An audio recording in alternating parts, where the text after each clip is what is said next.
Hello everybody, welcome back to Just Fun Stuff. It is a beautiful day on Funland, a great day to do a speed build, and that's exactly what we're gonna do. We're gonna create a beautiful area to sit, relax, and stargaze. Can't wait to get started, but before we do, don't forget to leave a like on the video and subscribe to the channel.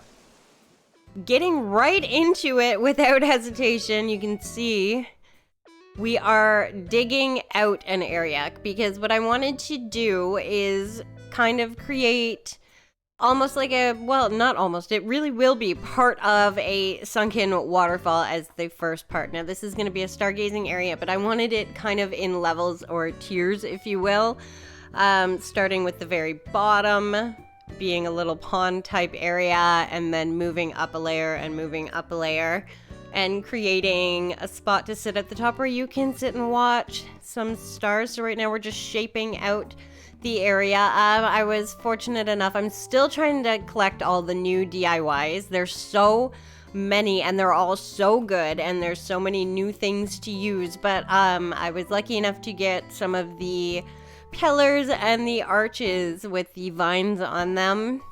So I wanted to incorporate those along with the gazebos from Resident Services. If you go to the little machine in Resident Services and trade in your Nook Miles, I wanted to incorporate that too.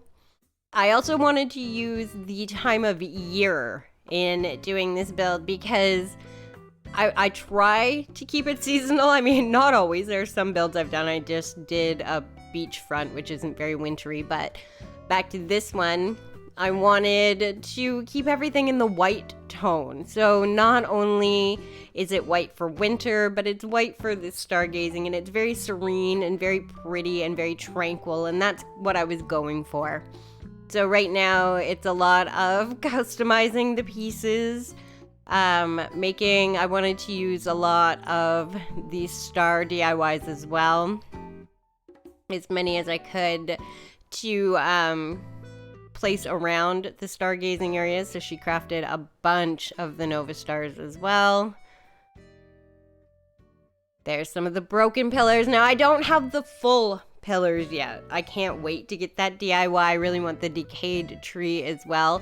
I think that would have gone really nicely here to give it kind of that old fairy feel. But I mean, I love the way that this is turning out. We had just enough, and using the vines as a filler as well, I think really worked out well for this.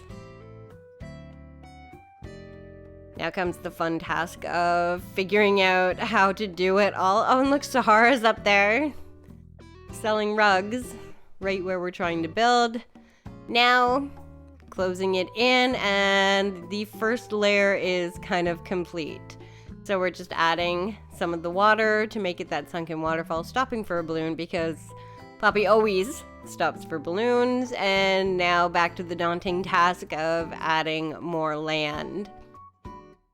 So just building it out as far as we can and framing around it, because this part doesn't need to be closed in, otherwise you're not going to get a good view of what you want. The only part I wanted closed in was the very base, the bottom. Now back to digging in. I was just making sure while I was doing this that I'd be able to run around and still get to my woodshed and my workbench. So I was moving out some bushes so that we could move around. And now shaping out the next layer. And that's it. It's just filling it in. This is the boring part, and it takes forever. I wish there was a way like on Sims where you could just lay it out, push one button, and whoop, it auto-populates. That would be fantastic, but no. We have to do it this way, which is piece by piece by piece by piece, but that's okay. That's why speed builds are great, because it may take me forever, but you only have to watch and appreciate the craftsmanship for a few moments. All right, we're almost done. We have filled it in. Complete. Now, I forgot when I was doing this, so I will say this now. This is the second layer going in. I was gonna make it a tier and then a tier and then a tier, and I forgot you could only go up so high because I do try to build another tier onto this. You will see that, so I'm just prepping you for that. And then tried to climb up, but obviously the game won't allow you to go that high. So while this does turn out really good, where I just put a waterfall, I probably would have put more arches.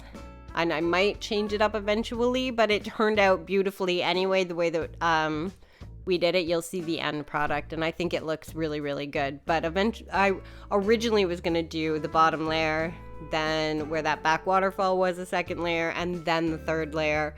But I think this still looks amazing the way it is, so you'll see the finished product as we progress. So yeah, here goes Poppy putting up that third layer. So that was a fun little experiment. Thinking I could climb up there, forgetting that I already dug into the bottom.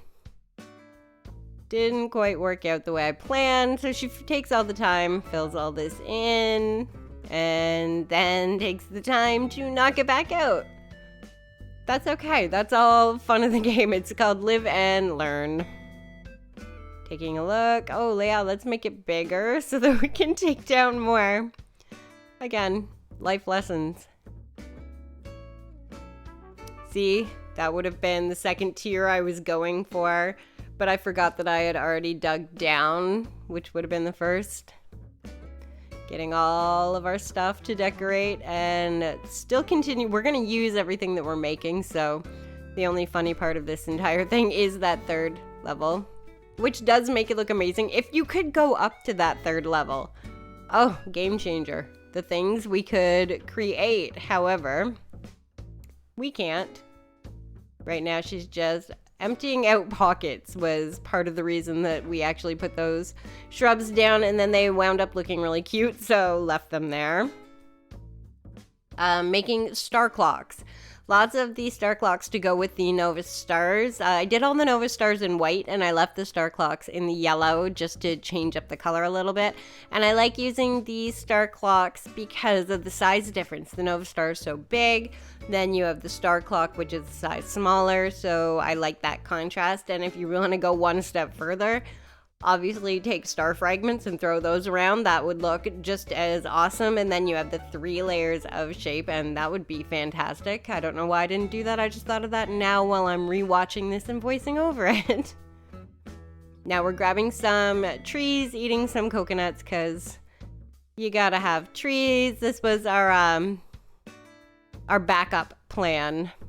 If this didn't work, it was throw in some trees. And that's where the game said, nope, sorry, you cannot climb up to that level. So, knocking it back down.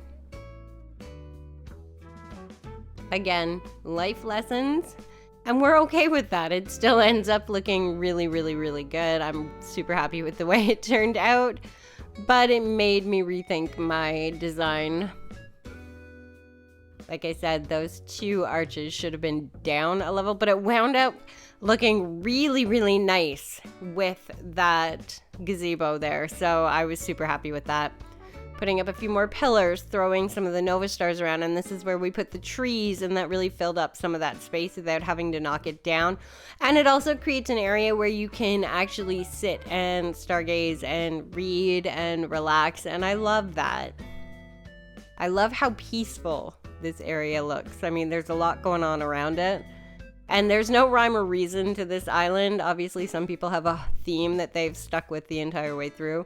That is not the case here on Funland, so having an area that's kind of quiet and nice to sit and relax and enjoy it's kind of nice. Sit up there with a book. It's a little more peaceful. There's a lot going on the lower levels, so it's nice to have a serene little quiet area. You do have to access it via ladder if you're coming from the back, and I did have some of the rope ladder kits in my pocket, so I think I might install that in the back just so I don't have to keep pulling out my ladder. You can just climb up, but now it is just a matter of decorating, adding more vines, so you can see how it turned out, and it's absolutely beautiful. Using the Giant vine, again, just more decoration. The more stuff we can put around it to kind of make it its own area, because again, you're wedged in between Molly's house and the museum, so to kind of trying to make it its own space. But there you can see it, how cute it turned out. I love the sunken waterfall look. I love all the whites and the greens. They look so pretty. They look beautiful with the snow. Just putting stuff back up, and now you can see how lovely it is. There is Molly. Crafting a few more things because I thought, what can we add on here? And then I forgot the glowing moss statues. And again, I love everything on Funland at night. I'm all about the nighttime. As many things as you can make glow and shine. I love that. So adding the statues not only added to the look, but it's going to add to the glow at night, and that's what I'm all about if you're going to be up there stargazing. And the project is complete. Poppy can now, not from that side, but now access it from the top. I'm going to put the ladder kit up there. You can come up top, you can sit, you can look out over the water, you can watch the stars, you can come sit at the front, enjoy the waterfalls and the view. I think it turned out so pretty. I was so happy with the way that it looked. And of course, I'm not going to leave you hanging. We're going to head right to nighttime so you can see it come all together. The mush lamps, all the stars, the star clocks, everything, the glowing moss stools, it all works together to create this beautiful stargazing area. I'm really happy with the way it turned out. I hope you guys enjoy it too. I'll definitely update the dream address so you can come check it out, but I want to thank you for watching, for liking and subscribing, and guys, we will definitely be back with more Animal Crossing videos.